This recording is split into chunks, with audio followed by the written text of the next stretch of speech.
दर्यापूर येथे होणाऱ्या नगर परिषदेच्या आगामी निवडणुकीकरिता दर्यापूर शहर काँग्रेस कमिटीच्या वतीने आज जोरदार शक्ती प्रदर्शन करत उमेदवारी अर्ज दाखल करण्यात आला आहे। अमरावती लोकसभा मतदारसंघाचे खासदार बळवंत वानखडे यांच्या प्रमुख उपस्थितीत काँग्रेसच्या नगराध्यक्ष पदाचा अधिकृत उमेदवार नंदा किनी भारसाकळे यांनी आपला अर्ज निवडणूक निर्णय अधिकाऱ्यांकडे सादर केला आहे। यावेळी शहर काँग्रेस कमिटीच्या वतीने सर्व नगरसेवक पदाच्या उमेदवारांनी एकत्रितपणे अर्ज दाखल केलेत।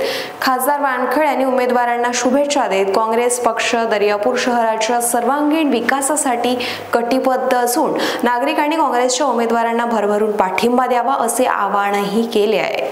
मंदाकिनी भारसाकळे यांनी अर्ज दाखल केल्यानंतर बोलताना शहराला विकासाच्या मार्गावर नेण्यासाठी आपण कटिबद्ध असल्याचंही सांगितलं। अर्ज दाखल करण्यापूर्वी काँग्रेसच्या प्रमुख पदाधिकाऱ्यांनी व कार्यकर्त्यांनी रॅली काढून आपला उत्साह व्यक्त केला। यावेळी शहरातील अनेक नागरिक व काँग्रेस पक्षाचे निष्ठावंत कार्यकर्ते मोठ्या संख्येने उपस्थित होते।